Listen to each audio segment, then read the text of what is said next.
Hey Jay, welcome to the All Walks of Life podcast. It's a pleasure to have you on. Thank you for inviting me. So, for the people who don't know about the kind of stuff you do, would you like to give us a brief about what it is that you do? And yeah. So I'm a PhD student and I'm doing my PhD in Ancient Indian History from Jawaharlal Nehru University. And on the side, I have two YouTube channels. And the first YouTube channel usually puts a kind of a short video for 12 minutes, and it's about Indian history in general. And the second YouTube channel is called Historically Speaking, and this is a monologue of a rather long monologue. So it goes from 35 minutes to 1 hour 30 minutes. And in that I go too specific on a particular topic. So for example, like how was the Mauryan state functioned, right, and what different historians think about it. So in the second podcast, so I go really deeper about the different theories of different scholars. So these are two, different styles. So, but largely I do. It's similar content that you're pushing out, be it different mediums. Yes. Yeah. So what was it that sort of inspired you to get into like history? You said you're sort of doing like a PhD in it right now, but what was it? What was your inclination to sort of getting into this particular subject area? You see, I have a very funny story in the sense that around like in 10th and 11th, I had this belief that, I have this vague idea that I will do, English honors. Okay. So I don't know why, but I had this. But, in 11th, I picked up science, not arts, which is strange because if you want to go to English honors. So what happened was that, most of my friends who were doing science PCM with me, they were all going for IIT and preparing for IIT. So I thought, why not? Maybe I could also try for IIT. But what happened is that in 12th, I had this,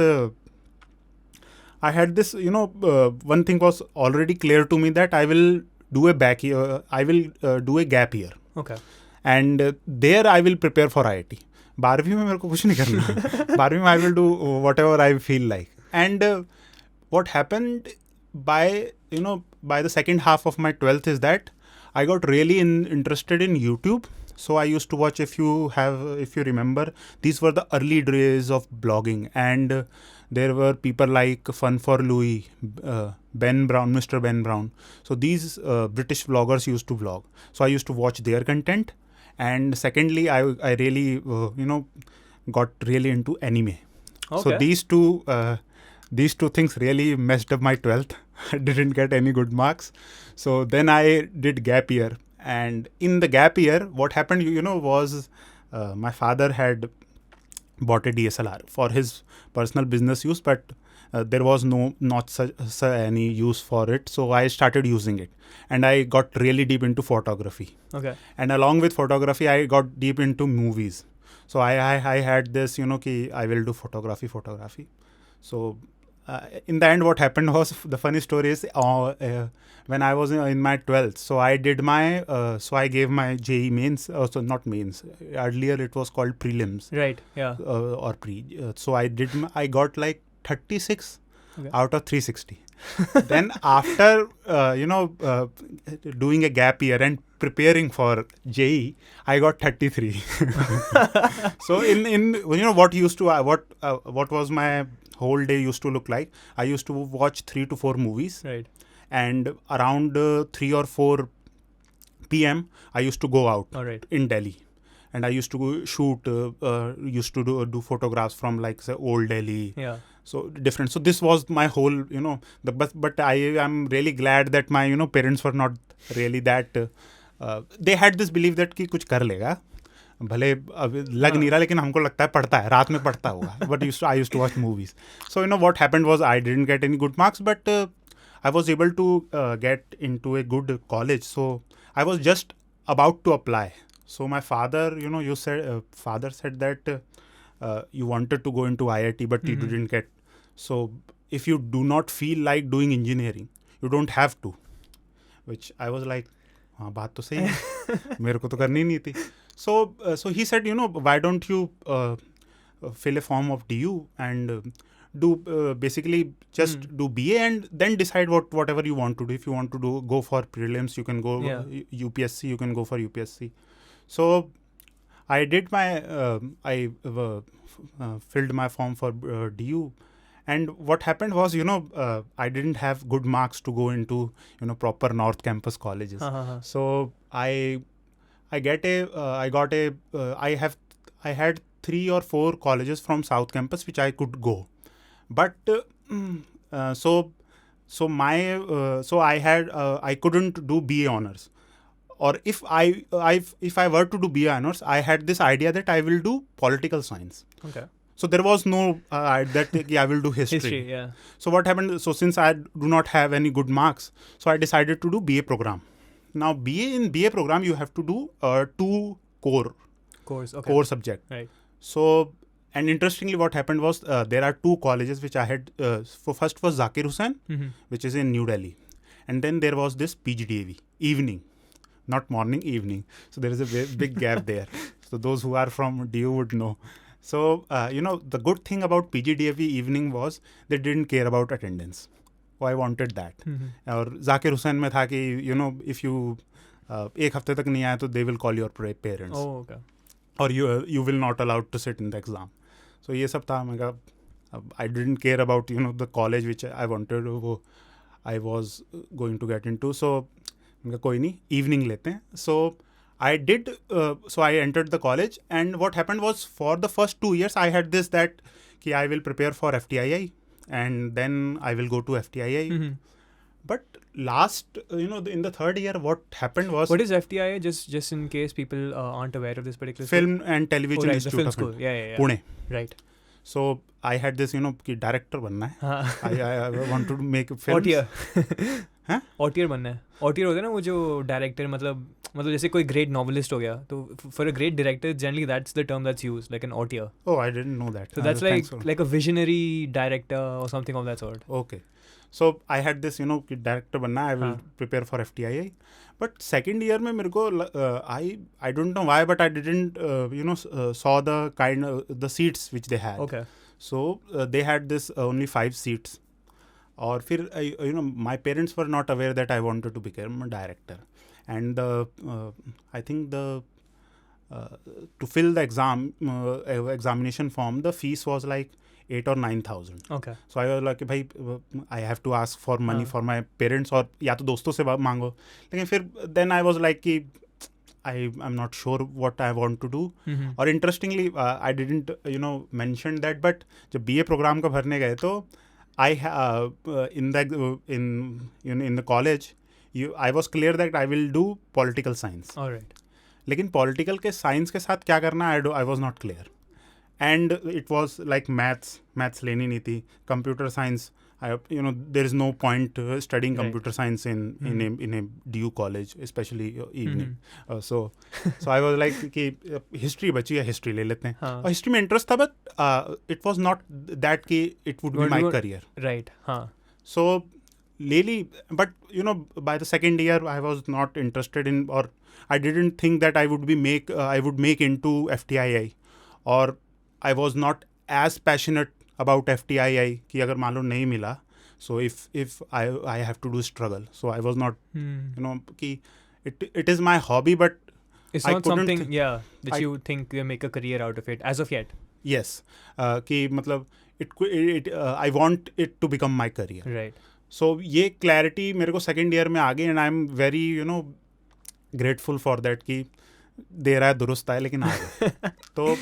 So in 2nd year I started to prepare for the JNU. In JNU you have to do entrance exam for MA. Okay. And there what happened was in 3rd year I did my exam, so I didn't get into JNU. Now after that what happened was from my parents side they started telling me that कि भाई अभी तक तो हमने कुछ बोला नहीं और तुम अपने मन से करे जा रहे हो हैं, तो अब कुछ हमारी सुन लो. So I was like कि 1 साल मेरे को गैप ईयर दे दो. उसके बाद अगर मेरे को एंट्रेंस में कहीं एडमिशन मिल जाता है तो ठीक है, नहीं तो whatever you will say for me to do I will do. So हुआ क्या कि 1 साल I studied quite a lot about history and in general about other books also. And I was able to not crack JNU, but I was able to got a good rank in Okay. DU entrance exam. Right. So I got admission into the into Hindu college. Mm-hmm. So after that, in MA second year, so there is this exam called NetJRF, if you have heard. Okay. No, I haven't. So it is for basically those who want to do PhD. Right. And what happens In here? the whole Delhi University circuit, or In all of India. Oh, okay. So what happens is that so suppose if you want to teach in a university, if you want to be a assistant professor, Right. so this is a qualifying exam. So National Eligibility Test. Okay. So this is a qualifying exam which you have to get. Now JRF is that suppose if you got the PhD admission, then government will provide you a fellowship. Mm-hmm. So I cleared that, and the good thing about this exam is that if you clear this exam, particularly JRF, what happens is that you don't have to do entrance exams of university. You just appear for the interview, for PhD interview. Yeah. So what happened was I went to JNU PhD, and I was selected. So Oh, that's long story short. Well, that's a fun ride, but like so one of these questions that I sort of picked up by listening to this British podcast. It's called Hermitex. So it's basically like a very intellectual, philosophical podcast that's there in the UK.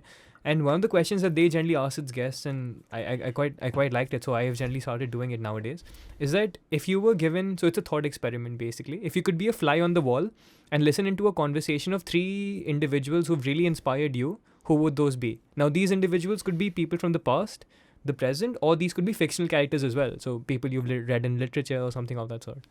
Is there something that comes to your mind? Like there are 3 people in the room that you would definitely want to listen into? No, these can be from, like, as I said, from the past, present, or a fictional character. Interesting question. I haven't thought about it, but Because this really gives me like a understanding as to who your intellectual inspirations were, or who sort of formed the way you sort of look at the world right now, or who have you've been influenced by. One of the great writers which I really admire, and I read a lot about him, is Will Durant. Okay, I've heard that name. Yeah. So he wrote multiple books, but one of the most important books which he wrote is the History of Civilization. So it's a 11-12 volume about the history of entire world. Oh wow.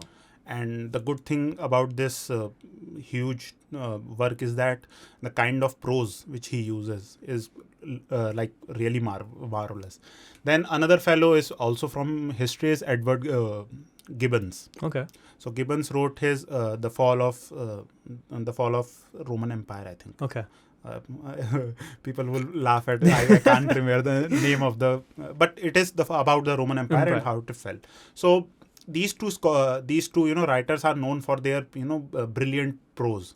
So these two, and I think the third will be I would say maybe Gandhi. Oh wow. Because we're recording this on Gandhi Jayanti, so it although I have great disagreements about his broader philosophy, but as a person and his convictions I really admire, because most of us when we grow up we have this vague idea ki Gandhi अच्छे नहीं थे. But what happened was that in 11th or 12th I started reading his autobiography, and that really had a great impact on me. And after that I read what Naipaul wrote about him.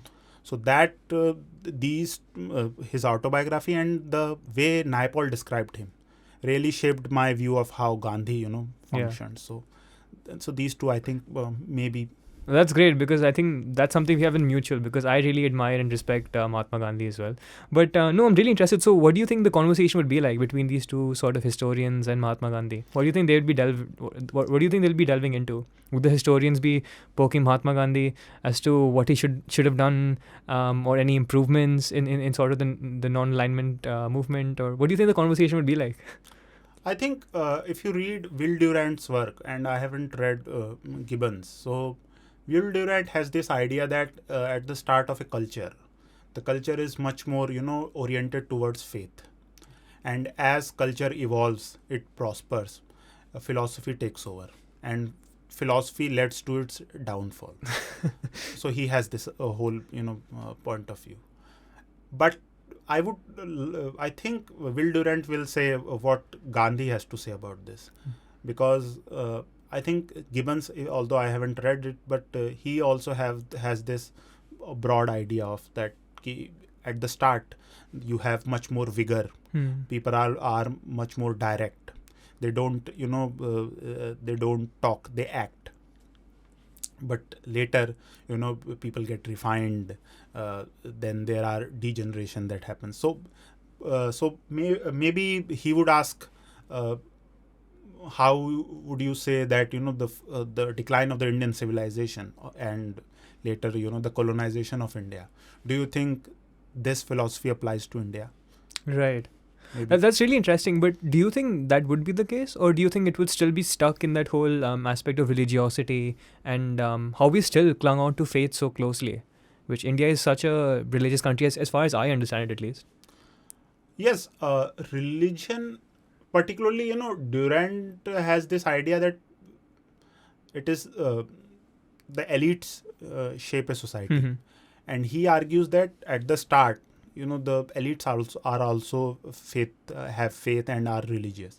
But as society grows, these elites become much more, materialistic.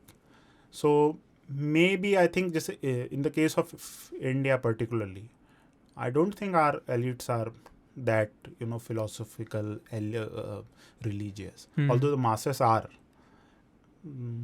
Yeah, that's very interesting. So, do you know the name of Purushottam Agarwal? He used to teach at JNU. He's a historian and sort of a cultural commentator nowadays. So basically, why I've brought him up is that he's written like a really massive and really masterful work on Kabir, Sant Kabir.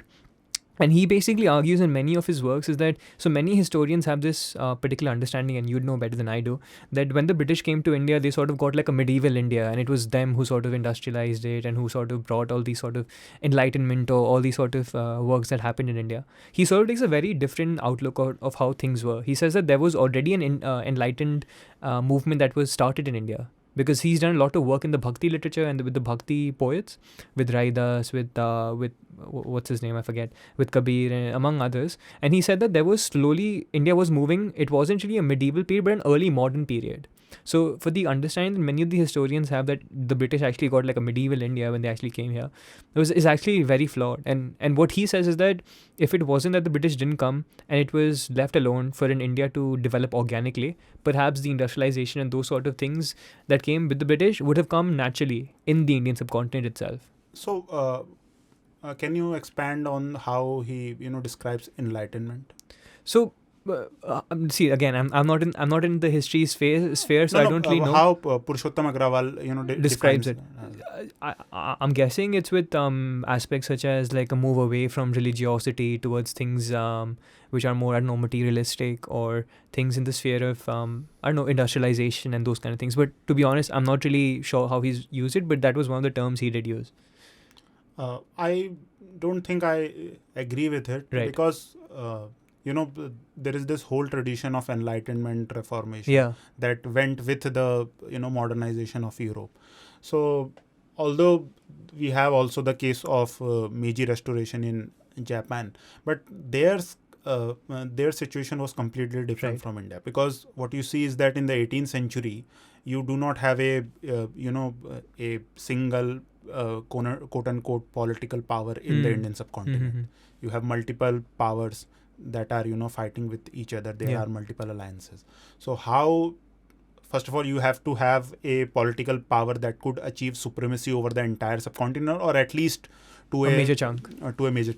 So if that happens, maybe we can say that some type of industrialization would would continue. But I think the problem with what ifs of history is that particularly I find that this problem is that you say that if this happens, then we would have gone to this direction. Now the problem is that, like, if we say that if Europeans hadn't come, अब Europeans के आने के लिए you have to have वहाँ पे reformation नहीं होना चाहिए, वहाँ पे इंटरनल पॉलिटिकल स्ट्रक्चर जो है वहाँ के रेवोल्यूशंस वगैरह, you have to keep aside all of this. For sure. So history, I think, like any human oriented subjects, or not to say that sciences are not human oriented, but especially in social sciences there are so many so many factors that we have to keep in mind. So what if of history does not necessarily applies to every scenario, or it's mostly more scenarios in that sense. Yes, like although there are certain examples, like for example you have like we can say that suppose at one time in a battle this particular thing wouldn't happen, because then people could say that like suppose Akbar, you had Akbar who ruled for more around 50 years. Yeah. Suppose he would have just died in 4 or 5 years, the situation would have been completely different. So in that sense there are I don't think that we should just don't talk about what ifs of history, but sometimes like most historians and have this idea, and I think there is this view among historians that they talk about their subject and they do not cater they do not factor into other the spheres of knowledge and things like that, other possibilities particularly. Okay. Although I haven't read, so I shouldn't criticize, but there are many scholars which I have read. So what they do is that they have this topic which they want to deal, and in this topic, then they will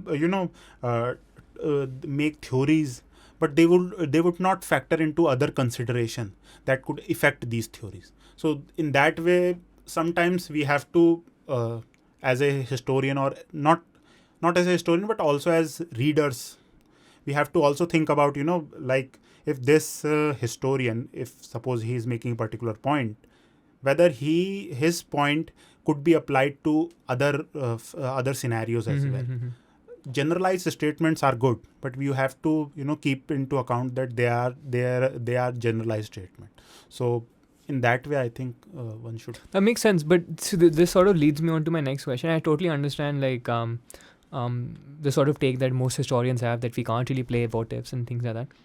But there are many sort of schools of looking at history as well, right? So I don't know if you've come across the work of Thomas Carlyle. He was a Scottish historian and writer, and he sort of coined this term called the great man theory of history. So he believes that basically the way we sort of read history and the way sort of the world is structured is only and simply through the works of great men who sort of created revolutions or been great kings or what have you. And that's how we've been here.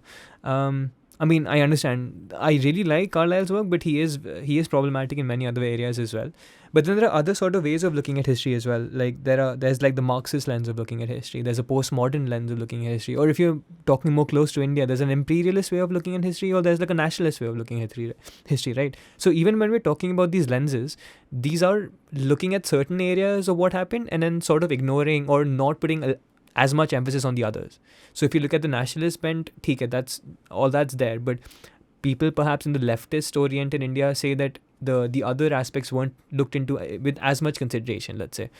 So don't you think that will always be the case, that whichever lens we do take, it's going to sort of emphasize on some things and sort of not to the same extent others? Yes. Although about great man theory, so we in our department we have this great poster. So I will send it to you so you can put it here. But about your general point, I think one of my professors who recently expired, so he has this great line about history and how history functions. So he says that history begins, or history moves forward when you ask new questions. So, for example, in the nationalist case, so nationalist, you have to understand the political situation of that period. The imperialists were writing that there was no such thing as India. Hindus, these Hindus are degenerate, and they really wrote that the religion which they practice is form of a degeneracy. So they were responding to the allegations of the imperialist historians, and also they had to provide to the reading public of that period ki in your past you also had great achievements. So you should so that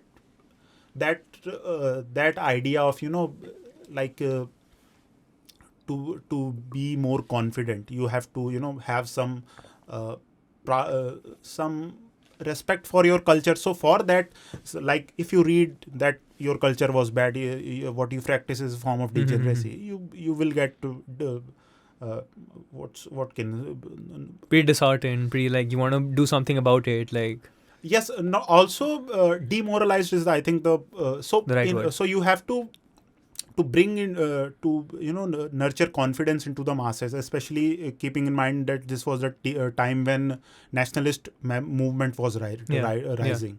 So for that, they wrote their history keeping this in this in political mind. situation in background. Now when we got at independence, so this idea of now there is no imperialist who is telling us that.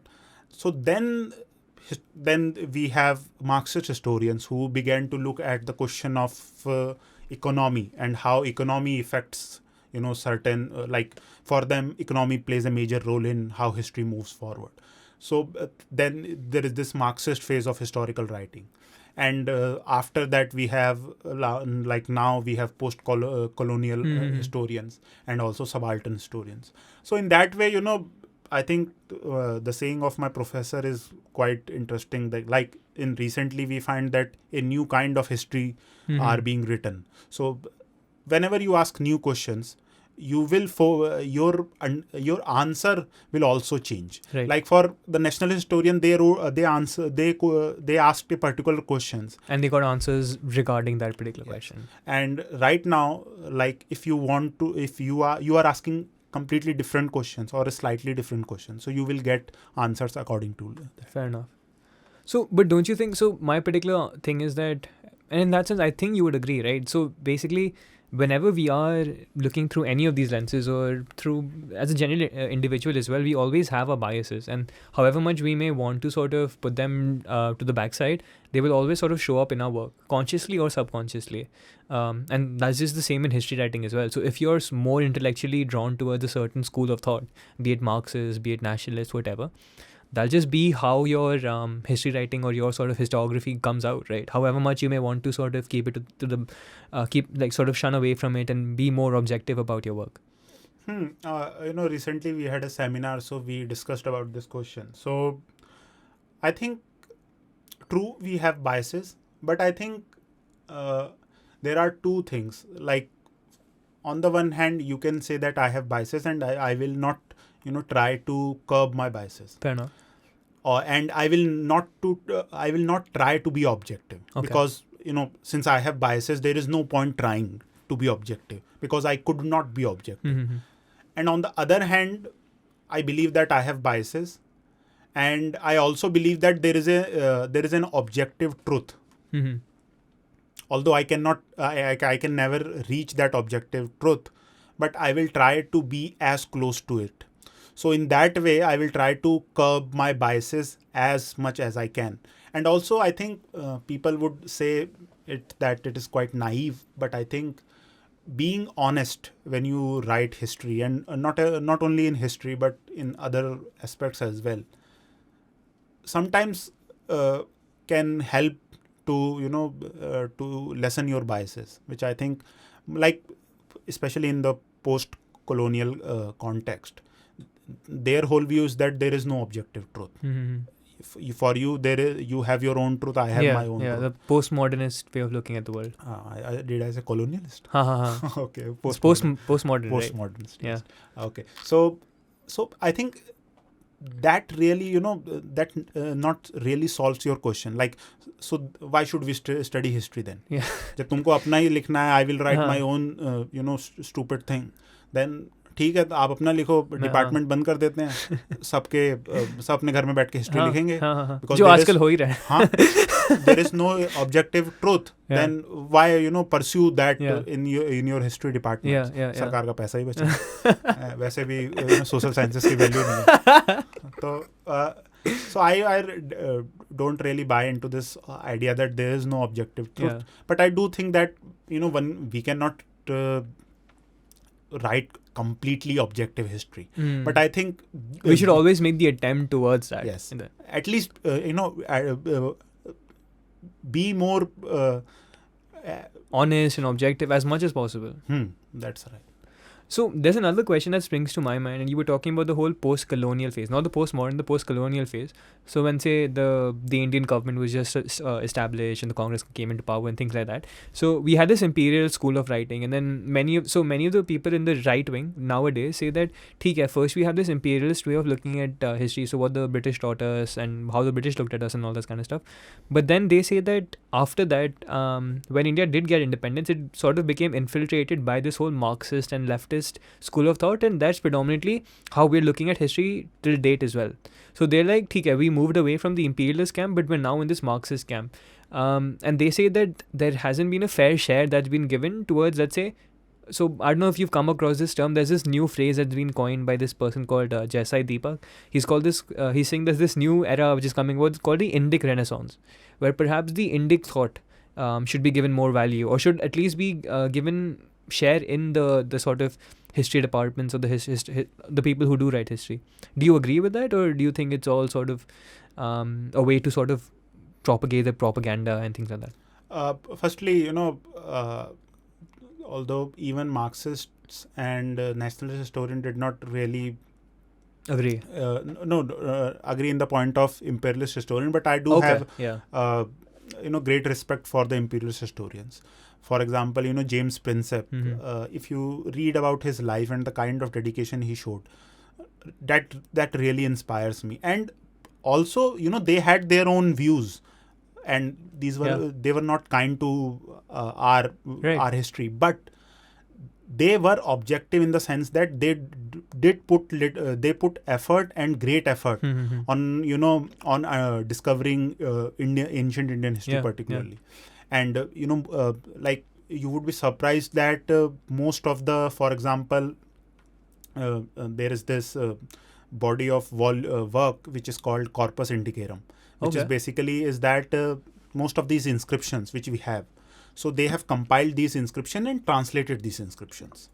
So you can you don't so if you want to see what Ashok inscriptions are there, so you have a particular book, you can go there and you can see the Brahmi characters and also the Prakrit version and also English version. Oh, okay. And these were compiled back in the days of before independence. So they and I do in the 70 years of our independence, we do not we have not even done a fraction of work which they did. Wow. Like, so in that sense they did a lot of like intensive rigorous work. So we should commend them for that. Now about your question of like I do think that Marxists became dominant in particularly in social sciences because of the really most of the elites were from that school of thought. But I do think that like in recent scholarships, people, I think that in Indic Renaissance, we can say that it is a good thing that the other side is also speaking. But on both sides, I think there has to be some attempt of trying to listen to the other side and also sort of bridge the gap and sort of find like common ground also. Common ground, and also you do not have to. There is this beautiful works of Rahiman Dhawa ka Prem ka. I forgot the whole verse, but it is like ki dhaga mat todo, because if you want to attach it again, there is this gant that will always be there. So the people are attacking the other side in such vicious way. You cannot have communication. Like, I believe that I basically, if you read or see my work, I try to include both the nationalist and the Marxist work. But most of the comments which I get is like people ki Romila Thapar ko kyun use kara, and other will say like, interestingly, if you the earliest video which I did was how Sanskrit and Prakrit, about Sanskrit. So there I got attacked from the right wings because they believe that the Vedas were composed like 7,000, 10,000 years ago. And on the neo-Buddhist side, so neo-Buddhists have this idea that the Vedas were composed 700 or something, right? No, 1200 AD. Okay. So they think that the Vedas are 800 year old. Something, yeah, that's what I heard, 700-800 years, yeah. So एक तरफ people are going 10,000 साल पहले और एक 800. Both are wrong. Yeah. And so in that sense, I think what people are trying to do is that they are basically, I think one should have, honesty again. Exactly. If those people who are from the Indic Renaissance, if they do their work objectively, honestly, Marxists should, or the people who not Marxist, like we have this tendency to call everyone Marxist. भले वो बाद में अपने आप को Marxist बोले, but if you are from, say, a leftist inclination, if you are being honest, like for example, I have great agreements with some of the points of Romila Thapar, but I could not say that everything. Her body of work is wrong. That just That's like that's stupidity. That's like you have some disagreements on certain points, but Sana ke paas, what she reject wrote her was for crap. like the whole thing that she's done is insane. And same for the other side as well. Yeah. You cannot say that whatever these right wings are writing are crap. Analyze the work. If you do not find anything, if you find anything wrong, say that this is wrong without naming names. You do not have to call them stupid, liar, fascist, or in the case of like communists, liptards, etc. So you don't have to do that. You can do that. You can criticize someone while being fair and all that. Do you think this process is getting more difficult? Because this is something I wanted to get to later, but I guess we're talking about it now, so we can. So before we started this conversation, we were talking a little bit about like this whole aspect of the WhatsApp university that's crept in, and then almost anyone and everybody is writing history nowadays. That's how it seems like almost, and their own version of history. So does that make people like your work, who's trying to sort of spread as much like honesty in their sort of creation of videos or content, whatever that you are putting out, that more difficult? Because people are getting so much easy content on their hands, like on their fingertips, whenever they open a family WhatsApp chat or something of that sort. So for them to then delve into more detailed and more rigorous work that you may be presenting. I think in that regard, most of the academics have failed. Because, if you read the kind of work academics wrote, first of all, it is unreadable. उनकी एक sentence जो है वो 8 लाइनों में होता है. So you can't expect a common audience to read that. A popular history, particularly in India, is not really, well developed. So you already have a space. Like there are people who want to know about history. And if there is a vacuum, people will say all kinds of, elements will fill that gap. So popular history is, rigorous popular history is not being written. Like you have writers like Dalrymple, etc. But, first of all, they are writing in English. And also how many people, read books. So in the case of, let's say, documentaries, like these are the mediums from which you can, like Bharat Ek Khoj, you can say that, they presented a type of understanding of history, but you would be surprised, how many people of our parents' generation watched that show. They still have, idea about what was the episode was about that period. So Bharat Ek Khoj had so great impact. But right now, we have there is so much resources, but nobody is working on providing a good history to them. But isn't it happening? But like on the other side, so, and I don't want to be singling out the right wing, but that's just what the environment we are living in right now. Aren't there like these movies that are being made and all these sort of shows which are trying to sort of create this, I would say, fantasy, this whole element of showcasing our past in a certain manner? So, that is why I'm saying, like if you have good, like let's say history channels or good documentaries on news channels, so then the common people would know about kind of, what supposedly happened, or what is closer to the truth, or what is academic narrative. Yeah. But if you only have movies, but to be fair, it is not the Bollywood who is doing. Hollywood, Yeah. if you watch 300, the kind of way they have portrayed the Persians is like, they are not really humans. Darius look like a demon or something. So this is present in everywhere, but there they have this whole idea of popular histories. There are many writers who are popular historians, and I would not name my professor, but one of my professor had this vicious hate for popular historians. Oh wow. And he basically believed that these are dumb people who cannot do research, so that is why they are into popular histories. Oh, okay. Now this is that is the kind of mentality that leads to WhatsApp University. But that's what's happening. It's not only limited to India. That's if you listen to many of these intellectuals in the West as well, that's what they'll be doing. So theek hai, if you want to write for your 15 friends who will read your paper, then go ahead, write it. It's not really creating an impact. You're not bridging the gap between like academia and society, right? That's what I understand. If you're doing so much research and so like well funded and all this kind of stuff, you're putting so much effort into it, then maybe you can also convey it in a manner that's like easily accessible to people who aren't in that whole sphere where they're first reading a thing and then going to 8 appendixes and 8 references or whatever. Look, here I think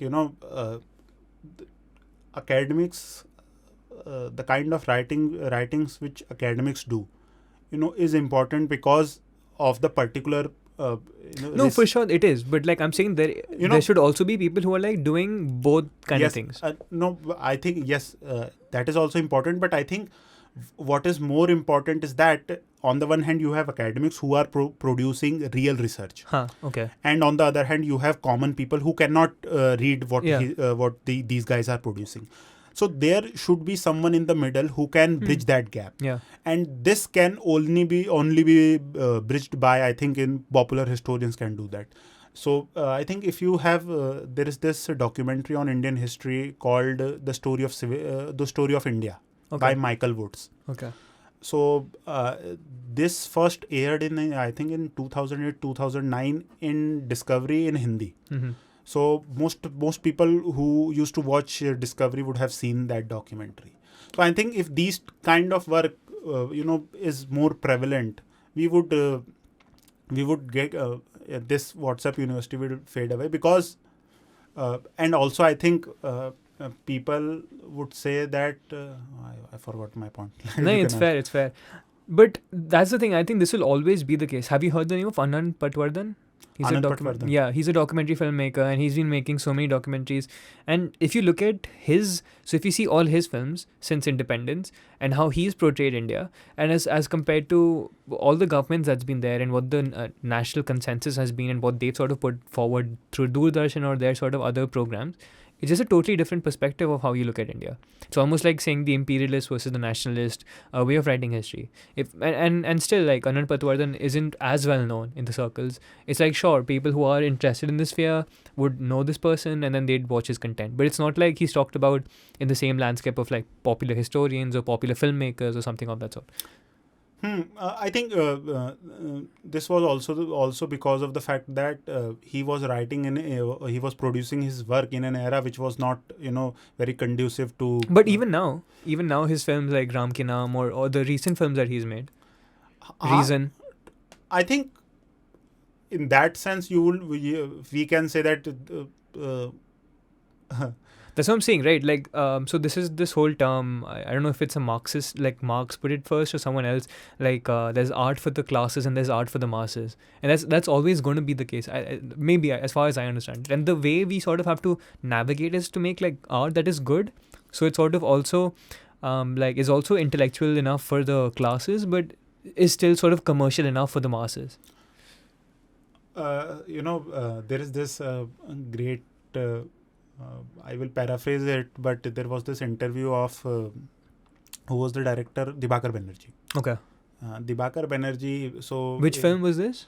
Or was it just a general interview of his? I think it was the interview for Byomkesh Bakshi. But the reporter asked this question like, if we see cinema in, let's say, Europe, Western Europe, you have this great cinema which is being they are producing true art. यहाँ पे trash तुम तो यहाँ पे कुछ गाना बजाते हो. So what he the answer which he gave was, I think, is quite great. So he said that the audience is different in both these regions. So in Western art, they are not Western countries, they are not particularly Western Europe I'm talking about. So their art is not for entertainment. It is a form of art which you have to put effort into to understand that. Yeah. Or so in India, you cannot expect your common people to say that we will do great cinematography and kind of acting which you have to put effort into to understand. Right. They will simply reject it. For them, cinema is an escape from reality. Yeah. So the kind of function which cinema has here is different from Western countries, Western Europe. So in that case, I think history in general. So you have an audience who wants to know about sources, great what are different historians saying. So there will be a fraction of these people. Yeah. Then there will be quite a lot of people who wants to know the whole story. They are not concerned with what are the different theories of historians who say how Mauryan Empire functioned. They want to know about Mauryan Empire if there is some good stories in that empire. Like why this whole myth of Ashok after the Kalingan War became Buddhist. Yeah. So that's something I wanted to get to as well. Yeah. So there is no proof that this really happened. And most of these inscriptions which you see, we find that he has become Buddhist before the war itself, Kalinga War. So, but this is quite prevalent in the popular media. Yeah. And that is because this is a great story. कि भाई लड़ाई करी बहुत दुख हुआ उसे, he became Buddhist. So in that sense, there will always be this two audience. And the first audience will be small, but they will be from the elites and they will look down upon the... Fair enough. But don't you think this is always going to be the case, where in some sense the stories will win out as compared to what's like itihas, like what is actual history? So when you look at many people don't know this. So I was having this conversation with Utkarsh sir. He's he's a mythologist and he teaches at Mumbai University. So he was telling me about the Valmiki Ramayana and the Tulsidas Ramayana and how different both these texts have. And he was basically called to Ayodhya one of these days and to give a lecture. And when he went there and he was talking about the different approaches in the Ramayana, because not only these two, like the Valmiki or the Tulsidas, there are so many other versions of the Ramayana as well. There's a feminist version. There's so many other versions. And he was basically giving a talk about these other versions.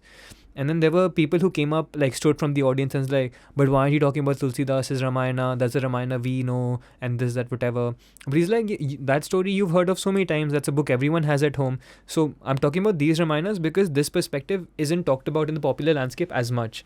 But he's no, this is not how we know our gods, or this is not how we understand them. Please talk about the Tulsidas Ramayana. That's the only way we conceive of it. So and then he said, you give so much importance to Tulsidas Ramayana, that's good. It's one of the best devotional texts that's ever written. But you have to understand that the first Ramayana was the Valmiki Ramayana. Why aren't you talking about that? And many of them didn't even know about that being the case. So what I'm trying to say is that this element will always be there, isn't it? What's a better story will sort of win out. That is true. But I think your point about Ramayana is quite interesting because I have a professor who has worked on but he is a great scholar of Ramayana. So but even on that, many people tell me, so my mom tells me that Hanumanji wrote the first Ramayana. Before Valmiki, Hanumanji wrote it. So there's also these other theories. So this point about the audience, that they said that most people didn't know about the fact that it was Valmiki Ramayana that was the original. So he tells us students that when he was growing up, so he grew up in Awadh, which is in by the way, sorry to cut you off. For a long time, even I thought that Tulsidas' Ramayana was the first So Ramayana. yes, so he also says that when I was growing up, I had this ki Ramcharitmanas is the so this shows so there is this beautiful story of Surdas and his between his disciples, and there is this conversation. So what happened was that one of the disciples of Surdas. By the way, Surdas was this great devotee of Krishna, wasn't he? Who later got blinded because he sort of removed his own eyes.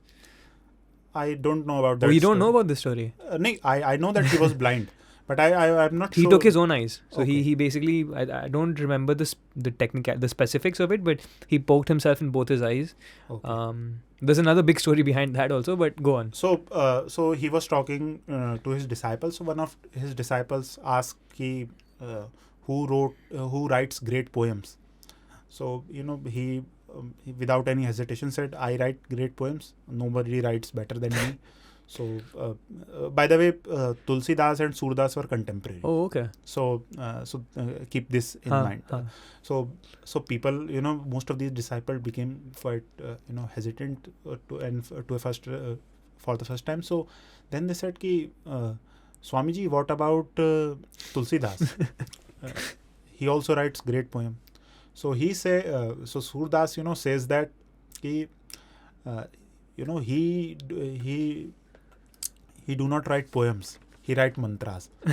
So the point being that the writings of Tulsidas was regarded not as simply poems. So they were elevated to the level of mantras. So the kind of reverence which is attached to Ramcharitmanas, particularly in the Hindi heartland, is it has replaced Valmiki Ramayana. For sure, easily. So that is why. So in that sense, I think. And your point about being the fact that how Ram is portrayed in Ramcharitmanas and Ramayana is quite different. So in Ramayana he is much more human, but in Ramcharitmanas he is the Lord. He is Maryada Purushottam Ram. Maryada Purushottam is also there in Ramayana, but the way Tulsidas portrays him is like he is much more revered. He is God himself. There is no human. There is human element, but it is the God part which is highlighted more often. So in that sense, the way. So our whole discussion of that there will always be this camp.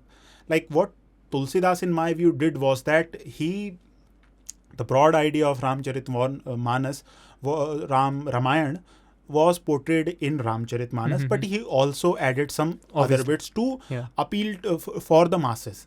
And that is why if we want to say that some popular historians should also try to that they have to appropriate or they have to bring in some of the great works of researchers which they are doing, but also present it in a way that would appeal to the masses, like stories of Spielberg, like Saving Private Ryan.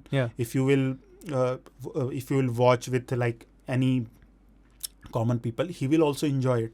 But it is also a great form of cinema. So Spielberg has managed to sort of bridge that gap. So in that way, I think people. So this is a lot more hard. Like doing research and writing long sentences. For sure, will be easier compared to writing a story, presenting this in a much more catchier way. In a like most of these. Like my father has this whole point that whatever kind of videos I produce, it is like कि paper लिखता है तो story element नहीं है, which is true. In my videos there is no story elements. I present my videos as a form of lecture. And that is why I think maybe that is why there is no view.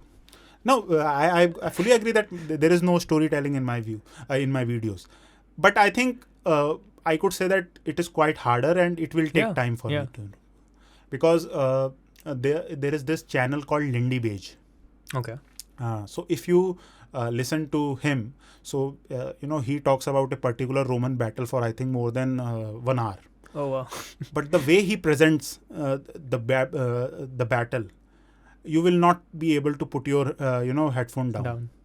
So this form of storytelling, in my view, I think there is something to this which can help this. For sure. Talking about this stuff, like talk of like history story, right? Something that just came to my mind. I'm a big fan of Dan Carlin. Have you heard his name, or Yes, have you yes. consumed any of his podcasts, like Hardcore History? Some of. Like, so I find him like an extraordinary storyteller, like probably one of the best there is in the world, especially in communicating like what's it called, like history. And he was talking about like in the earlier days he used to get like a lot of flack from these academic historians, saying that you're not a proper historian, how can you talk about history and all this kind of stuff. But then now many of these historians have sort of moved and actually started appreciating his work, because there is, being a scientist is one thing, and then being a science communicator is there's a totally different skill set in some sense. And I think that should apply to history as well. Like if someone's a great historian, that's a great thing, but then someone can be a great history communicator as well, right?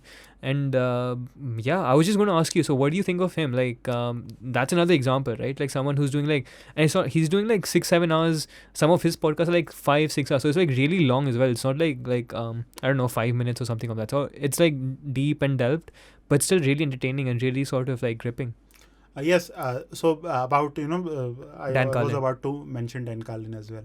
So there, he has tried to bridge that gap, and he has done it very effectively. We can also do it in India, but like any great thing to do, you have to put in effort. Of course. And people, I have this belief that slowly people will emerge of this. Like why I started doing all of this is that whenever I used to I wanted to try to watch any Indian history, because I used to consume great amounts of videos on Western histories. Yeah. But there was no one who is who is something equivalent in the Indian market. And also, if you look at the kind of Indian history videos that are being produced, these videos are mainly for the people who are doing their exams. So for people who are preparing for UPSC, so these are lectures. Common audience, and it's not even, and the lectures are very like to the point. Like I've seen many of these lectures, they're like they don't really go into the depth as much many a times. It's simply of what you need to know if you want to pass a UPSC entrance exam or something. That makes sense, because and which is understandable. That's the audience that they're catering to. Because in that way, I think people will come who will serve this audience who is interested in history, but they do not have to give exams. Yeah, they are interested because they are history buffs. Yeah, they like to talk about history. So my idea was to cater to that audience. So I was very clear about that. So in that sense, I think people will come who will try to bridge that gap, and that will happen. And I think it will happen sooner the better. So we can hope that. So I was listening to this. So do you know of Acharya Prashant? I don't know if you've come across his name. He's like he's a what's it called? Like a spiritualist. He's a proponent of like the Advaita Vedanta philosophy. So one of these things he was saying is that many people think India mein like people study a lot and are really interested in all this kind of stuff, but that's not actually true. They study just enough to pass an exam or to get more money or to do certain things or something of that sort. You won't really find a lot of people who are really interested in like understanding philosophy or understanding like film or understanding literature or something of that sort. You'll find those kind of people, but generally many of the things, because of the way the education system is structured in that manner, people really devote their energy into like cracking exams and like cracking things to get into institutes or get into like jobs or something of that sort.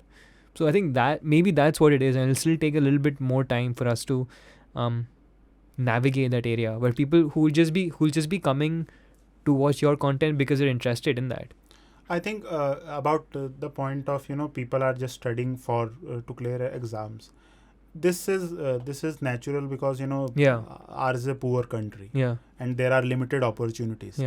Because for any art production or for an audience who is only want to listen to a particular view without worrying about what I'm getting, what I'm benefiting, what will happen to my job if I consume this, can it benefit it?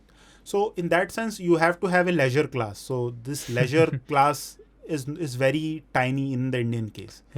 Because for that you have to have material advances. I understand. Maybe with the growth of economy or when upper middle class and upper class only have this luxury, like when they can transcend from religion to philosophy, as we were talking about. also, in some sense. Yes, because you if you want to read philosophy or poetry or want to watch theater, you need time. Like people who are struggling from let's say 8 a.m. to 9 p.m. You can't say that कि भाई 10 p.m. पे चलेंगे और Shakespeare का play देखेंगे बैठ के. That won't, like, because on a side note, like the tragedy of Hindi theatre was simply because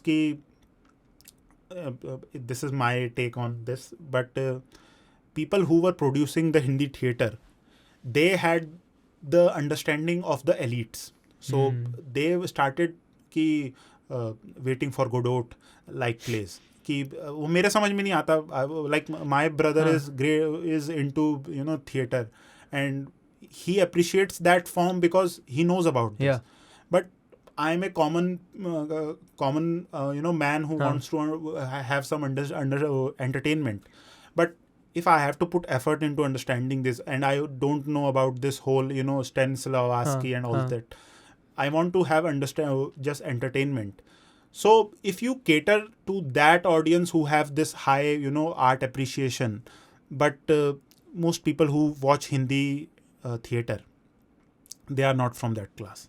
So there is this mismatch that happens, and that is why Hindi theatre is dying. Like Mandi House mein, if you go and watch any Hindi theatre, you will see that most of these people are from a certain class. There is no common, like even great plays of Munshi Premchand, nobody produces it. There are people who are producing it, but nobody knows. But it's some really good. I don't know if you saw. I recently got the chance to go and watch at the Shri Ram Center, Tughlaq, which was really great. Yeah, I really enjoyed it. It was really a little difficult for me to really pick up all the Hindustani that was there in the play, but like I really enjoyed it. In terms of like, I don't know. Have you had the chance to watch that play? No, I know about the play, but I think we have to also understand that we also come from a certain. Yeah, of course. Yeah. So in that sense, and that was difficult for me to take in as well, like that kind of play. So yeah. So that is why I think audience. What is your audience? Like the good thing about Marathi theatre is that Marathi theatre is very popular among the Marathi people. So in that sense, they had, and Gujarati as well, from what I've heard. Gujarati and also Bengali. Yeah. So by the way, but these are two different, because particularly in the Hindi heartland, most of the elites do not talk in Hindi. Like I come from Hindi heartland, you come from Hindi. हम हिंदी में बात नहीं कर रहे हैं. And whereas Bengali people have their own high culture, and they talk like Rabindranath Tagore, Bhadralok, sorry. So they wrote in Bengali, and there is this great culture of Bengali high culture. Yeah. But sadly, there is no Hindi high culture. Like I come from Eastern UP, although I was raised and brought up in Delhi. But in Eastern UP, for example, if you want to listen to Bhojpuri songs, the kind of Bhojpuri songs we all know. Yeah. So there is no refined or intellectual or like very Bhojpuri. Deep. So maybe there's a room for it. Who knows? There is maybe. But maybe they have to first stick to completing their BAs in 3 years in rather than 6 years, and then we can maybe think about theatre. Also, because we recently on Twitter I had this tweet that particularly in UP Bihar, most people are going for government exams. They are preparing for government exams. Now this literally kills your creativity and everything else, because I have some of my cousins who are preparing. So Prayagraj or Allahabad, which was. So in Allahabad, if you go there, most of the economy of this city runs on coaching centers, students coming from different parts of Bihar, Eastern UP, some regions of MP, and they are preparing for lower level government exams. Like those who want to go for IAS, they come in Delhi. So for UP PCS, lower level government exam, they go there in Allahabad. So what happens is that whenever there is a festival, so the whole city is silent because most of these students have gone back to their home. Oh wow, okay. And if you go there, it is such a depressing place. Not because there are people or people are preparing, but because you see that those 17 से लेके 24 साल की उम्र में you have your opportunity to take risk. Now people are sitting in a room preparing for government exams.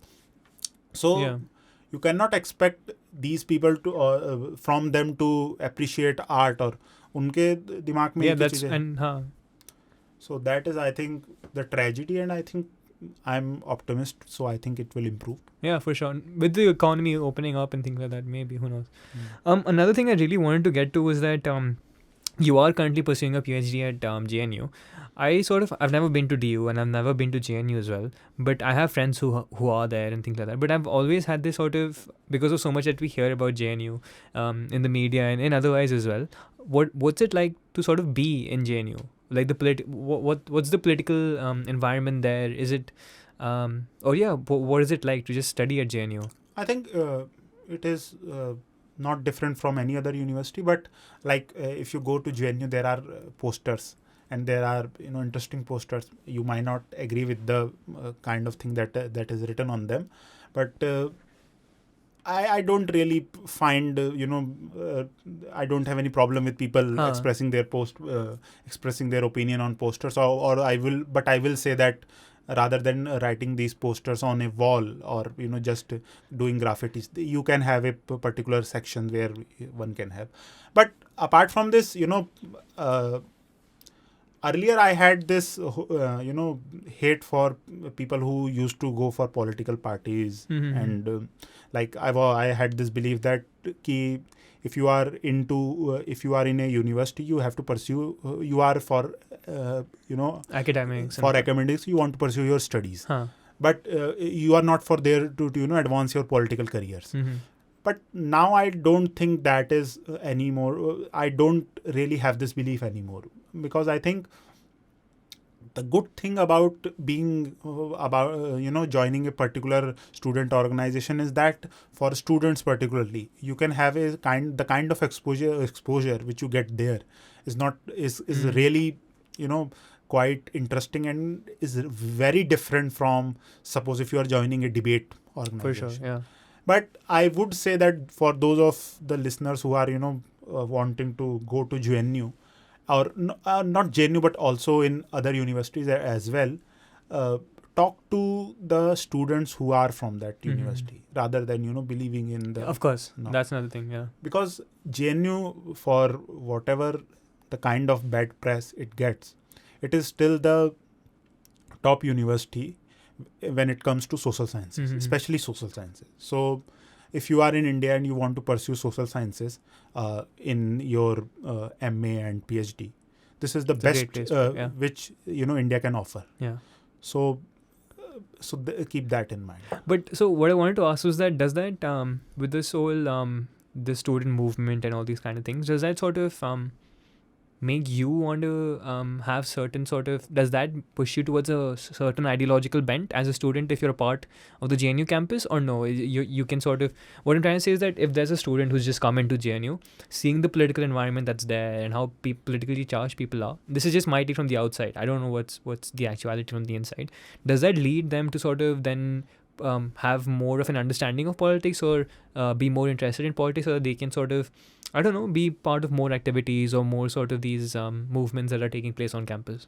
I'm not saying towards a particular bent. They could be towards, I don't know, the leftist bent or towards ABVP, whatever it is, but still, like, take an active interest in politics. That happens, and most of our present political dispensation or political leaders, not from BJP or no, but also from Congress, are from the student background. Yeah. So, but also another thing we have to keep in mind that when you go to a college, especially when you are from just 12वीं से भी निकले, you are very impressionable. So whatever the group which you are in, you absorb the ideas of that group. Like I am I joined JNU just 1 year before, So I'm in my first year. So earlier I was in DU. और DU में क्या है कि DU is not that political. The environment is not very political. Whereas in JNU it is Very politically political. charged. Yeah. So DU का तो अलग ही case है, because in DU it is only in September when there is this whole DUTA election. Only then you have people who are asking to vote for them, और इतना और कुछ नहीं होता. But in JNU this is not the case. But I am doing PhD and I have reached a certain age, but I'm right now I'm not that impressionable. Yeah. But यही अगर मैं BA में जाता तो I think I would have joined a particular political Movement, party. yeah. And I think there is no bad thing about this, because what can you do if I want to have I'm attracted towards a certain political ideology. I will join it no matter what. अगर नहीं है political parties universities में तो मैं कहीं और से कर लूँगा. For sure, हाँ. There is no way stopping this. Yeah. I'll ask you a difficult question right now. So many people in like the media talk about like the whole like the term, and obviously this is from my take from the outside. I don't think there is such things happening, but they often label like JNU as a whole as like anti-national or something along those lines. Now I'm not saying that everyone in JNU is that. I don't believe that. That's just what the media, many of the media houses are sort of portraying. But do you think there are elements within JNU that sort of prescribe to anti-national sort of leanings or something of that sort, and it's wrong to sort of cling it to the whole school, or there isn't really any anti-national, it's just sort of propaganda that's spread out by the media houses to get attention or to sort of brand the school in a certain manner? I think there are people who have this whole anti-national view, but one of my friends has this great line कि हाथ की जो पांचों उंगलियां होती हैं वो बराबर नहीं होती हैं. So in that sense, most of these students are not anti-nationals. Right. They are for to pursue their studies. और उनको उससे मतलब है. Like, that's what I'm saying. You can't brand the whole school. JNU has, I think, more than I would know. I should know that, but I think it is around 6,000 or 8,000 students. Yeah. So 6,000 or 8,000 students are quite a lot of students. And suppose even 0.1% have this view. तो 8,000 में से 0.1% is कितने हो गए? 80 हो गए? That's still a lot of people, yeah. So in that way, we should think about this. Or it is not about JNU. There are people. We can have some fringe element, for example, sure, in everywhere, engineering as well. Like बीच में था नहीं कि engineers are much more have extreme opinions of things. There is this whole idea about some people have this view that most of these engineers whenever they adopt a new ideology, they become go to a particular extreme. Now to maximize it, like everything that they do. So in that sense, I don't really buy it. Fair enough. Were you there as a student when Kanhaiya was there, or no? No, I just recently joined. Okay. I joined in December 2021. Okay. No, because I was just going to ask you if you were there when Kanhaiya was there, like what the environment and things like that was. I must say that it would have been an interesting environment. Yeah. But I'm guessing it's JNU, so that sort of climate is still, it's always there in some sense. There's always something or the other that's going on. There's something or the other. Recently, I was I had to take a class, so I went and I saw that the main entrance is closed. Okay. So I was like, यार university की main entrance कौन बंद कर देता है? So later I learned that कि students were protesting because they are not getting their scholarships. So for that they have closed the main center down. So in that way student politics is quite good. कि जहाँ student politics नहीं होती तो and another interesting thing which I have observed compared to DU, the particularly the officials of DU are not as nice as they are in JNU. So JNU they will talk, they have a certain respect towards student, और इसलिए respect है क्योंकि वो डरते हैं कि क्या कहते हैं student leaders आ जाएंगे. In DU they don't give a damn about आप खड़े रहो, you want to have a signature, 4 दिन से आप लाइन में लग रखे हो, उसने मना कर दिया वो लंच कर रहा है. you can't do anything. But in JNU they will talk to you nicely, because they know कि Right. you know student politics is quite active there. Yeah. So in that sense, but I have this whole idea that कुछ मामले में अच्छी है, लेकिन at a broader level, the kind of conditions there are in JNU, you would not say that this is expected of a university which is for the most prominent university of our nation. Yeah. So that is also. Jay, look, this has been a fascinating conversation. At the time just flown by. There's just one last question I'd like to sort of leave our listeners with. You're so passionate about history. We've talked so much about it. I think I've just scratched the surface of this conversation. Is there anything that you would recommend to people who'd want to be getting into history, what they can do? Are there some books that you'd like to recommend, some resources on the internet for people who are interested in history but don't really know what to pick up, where to go? Are there some sort of insights that you'd like to provide? I think firstly go and watch my videos, and after that I think you can watch the documentary Story of India. And after watching that documentary, Which was the Story of India by Michael Woods or something else? The Story of India by Michael Woods. Yeah, so this is, I think, a 5-part documentary. So this will provide a basic idea of Indian history. So I think whenever you are going into a topic, the best thing is that first have a very broad overview of a particular subject. So this will provide you a broad overview. Yeah. Then read. Let's say there is this book by Sanjeev Sanyal, The Land of Seven Rivers. So this will give you a fair idea of the Indian history. So if you read, you can get a fair idea. Now, if you then want to go into a particular topic, so my topic is ancient Indian history. So if you want to go into ancient Indian history and understand about ancient Indian history, then there is this book by A.L. Basham called The Wonder That Was India. Okay. So this is an interesting, which will provide you the ancient Indian culture and how the music, the literature, etc. And if you really want to go into, then I in my videos I provide references. Right. So for a particular topic, let's say if you want to understand the Gupta Empire, there are references which you can read to know more about this. Great, man. Jay, this has been fascinating. Is there any last words that you'd like to leave our listeners with, where they can find your work, actually? I'm going to be plugging everything, your YouTube channel and your social media handles. But yeah, is there anything else that you'd like to leave the listeners with? I think I would say that if you are interested in history, try to read about it. Because reading, it is one thing to say that you are interested in history, and another thing to read about it. Like most people will say that I'm really interested in history, but they don't read about. I know most, whenever people ask me what you do, I say I'm doing PhD in history. So वो कहते हैं हाँ हमको भी बहुत history पसंद है, and then they don't know the difference between Mauryan Empire and Gupta Empire. कि कौन पहले आया था कौन बाद में आया. तुम्हें इंटरेस्ट इतना है लेकिन पढ़ता तुम्हें कुछ नहीं है. So if you are interested in history, please read about it. That is all. That's great, man. Thank you so much for coming on as well. I hope we can have this sometime again in the future. Yeah, I will love to be again part of this. Great.